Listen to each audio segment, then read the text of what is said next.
Hey everybody, Cold Scope Optic 7, and I'm sure you can guess by the title of this. I'm just gonna go ahead and get down to business. The question that I want to answer on my own account is, should you or should you not pack-a-punch the Olympia? Because by the time you get to 7,000, depending on how you played specifically, it may not be useful or not, and you may not have hit the box. So I'll save the answer to the question until like the end of the video. But you know, I'm not gonna lie, I did not get to a very high level because I did get kind of distracted around the end. People were like sending me messages and shit, and I had to read them, and it was kind of distracting me. But first off, and here is something that would probably weigh in the opposite direction of whether you should or not. And the fact is, the Olympia is only good on early rounds, and really there's no reason to buy the Olympia, because when you think about it, all you have to do, like on round 1 you have to knife a zombie once, round 2 you knife it twice, round 3 I'm not sure, I never really started knifing by that point, I had enough to get the box. But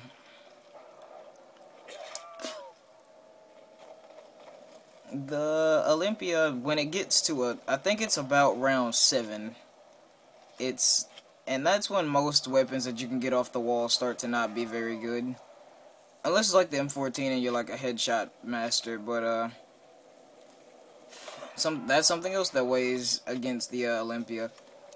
The round number. When it gets to about 7, the Olympia is not gonna be a very strong weapon anymore. But it's not. I was gonna compare it to the Executioner, which you can get from the box, but I don't think it's very fair to compare the Olympia to the Executioner. First of all, the Olympia only has 2 slug shells in it, and second of all, the Executioner has either 5 or 6 shots.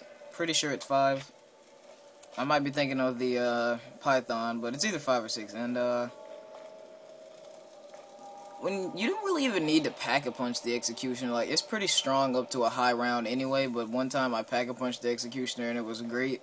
Compiled with the fact that I kept getting max ammos, and that really helped. And if you continuously get max ammos with a pack-a-punch the Executioner, I don't know I forgot whether you can pack-a-punch it more than once. I don't really think you should be able to if you can. I'm fairly certain you can't, because the Executioner unpack-a-punched ridiculously powerful. When it is pack-a-punched, it's just ridiculous. It's just unfathomable. And if you work the map right, and by that, if you don't really even necessarily have to make a train of zombies. If you just kind of get them into like a circuitry system, which is what I call it, like different lines of zombies in different directions, and you just kind of go in like an elliptical pattern around the map, you can kind of trick them like that. And with either 6 or 5 shots, you can just kind of pick them off with the pack-a-punch the Executioner alone. And throughout that time, you're very likely to have gotten max ammo several times. So this doesn't really pertain to this video, but pack-a-punching the Executioner, I definitely recommend that. But if there was something that I would probably not pack-a-punch when I'm by myself, it would probably be the ballistic knives.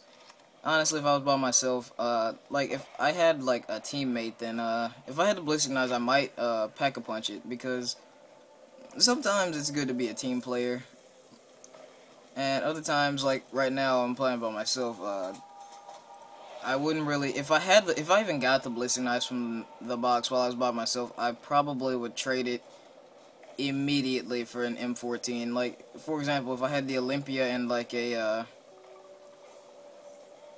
wait, no, I take that back. If I had a pistol and a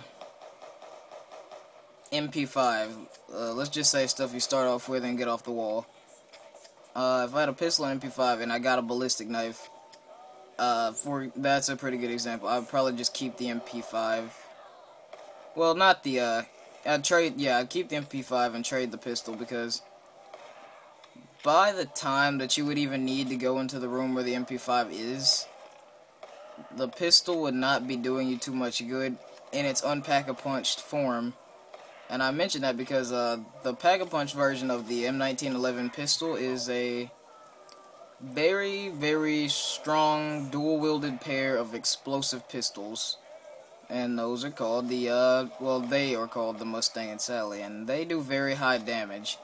Very, very, very, very, very, very high damage.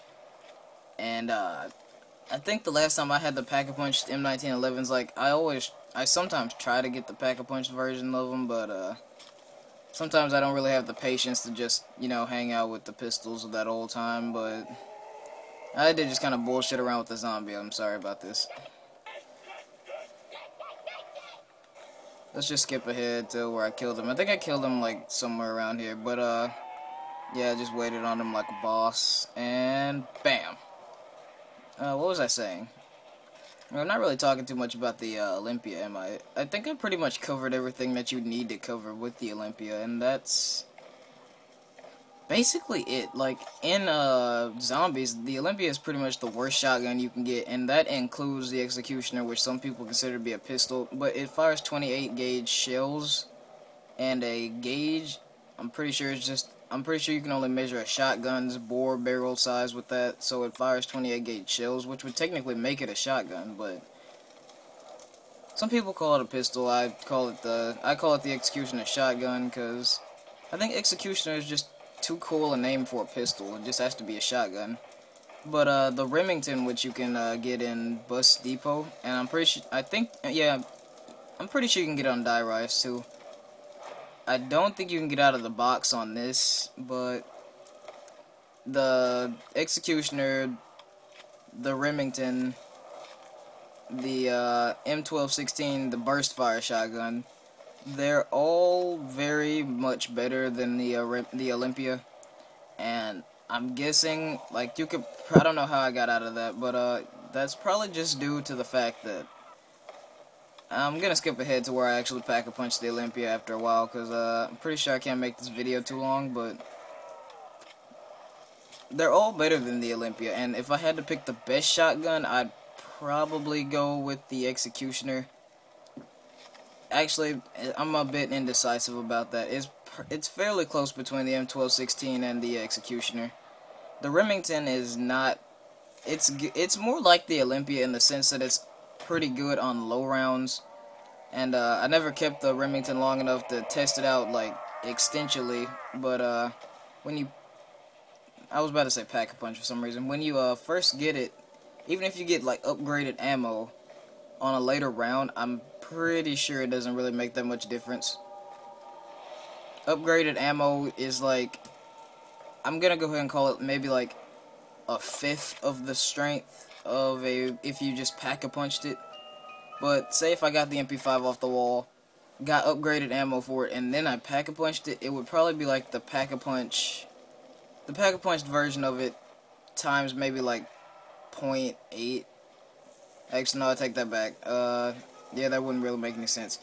It would definitely be a little bit stronger than the average pack-a-punched MP5. And I might do a video about that later, because I'm actually getting kind of curious about that myself.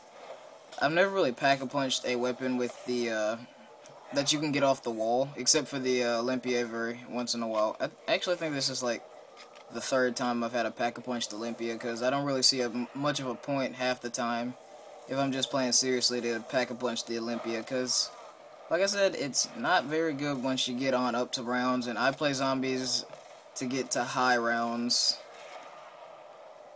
Unless, like, you know, sometimes I'm just kind of bored and I just kind of joke around in zombies. Like, one of the videos I did on zombies was something from the box, where I tried to get something from the box that was going to save my life, and it turned out to be a bear. And then for some odd reason, I ran into that room over there, which traps you. But let's see if we can find the part where I pack-a-punched. I got 600. I got set back a little bit. I forget why. But, let's see here. I had the M8A1 for a little while. I'm pretty sure I pack-a-punched it after this round. And, it was just a little bit after that the game ended. And I will give you my answer whether or not you should pack-a-punch the Olympia as soon as that's over. Oh, this is actually kind of entertaining. I hope we have enough time. I'll just kind of slice it up a little bit. I ran out of ammo, so I had to do a little bit of quick thinking. A little bit of tactical football player moves, except zombified. Oh, I got slapped once. Ran through the lava, barely alive. I'm like the $6 million man. He was barely alive when we found... Wait, that's not how it goes. I forget. We have the technology. I don't know how that pertains to zombies, but... I went over to the box, something I didn't really think I was going to have to do multiple times, and I got the monkeys out of the box. I was actually kind of saddened by that. I was like, oh my god, out of all times. Like, every time I need the monkeys, which honestly, I use the monkeys just for like my own amusement, because I didn't really need them, but let's skip ahead just a little bit. I was just kind of fucking around with the monkeys. Let's go, let's go, let's go. Got the M14 off the wall. Messed around with that. And let's just keep going here. And right here. If you pack-a-punch the Olympia, you get the Hades. It's still 2 shots. You can carry a little bit more ammo with it. The only design change I can see, it has like a little bit more of a little bit more design on like the middle part of the gun. And I may have to chop this video up a little bit, but actually I should have just kind of started closer to the I should have started the video closer to the pack-a-punch part, but I just like to talk sometimes. And as you can see, it basically sets the round back. In other words, like, it sets it back to round 1. Like, it's one-hit kill again. And as it progresses, I'm pretty sure if you pack-a-punch a weapon that's not very strong... Well, I guess I kind of defeated my own argument with that, because the M1911, I was going to say if you pack-a-punch a weapon that's not strong on later rounds, you're going to have a kind of shit weapon, but the M1911 is shit on other rounds. But if you pack-a-punch it, it's boss. And I guess... Let me just go ahead and skip ahead. I guess the Olympia would be a more powerful weapon because it sucks on later rounds, and I guess that's how you can really tell if a weapon is good or not on later rounds. When you pack-a-punch it, if it sucks on later rounds, but you can get it early, it's probably good. But the video is probably going to be over pretty soon. I will go ahead and say whether to pack-a-punch the Olympia or not, I'm gonna go with yes. It's kind of fun to use, and it's pretty strong, as you can see, but the only downside, it only has 2 shots, and that's always just kind of a bummer, so I guess that kind of does it for this. I just thought this video would just be kind of interesting. It's just basically my opinion on,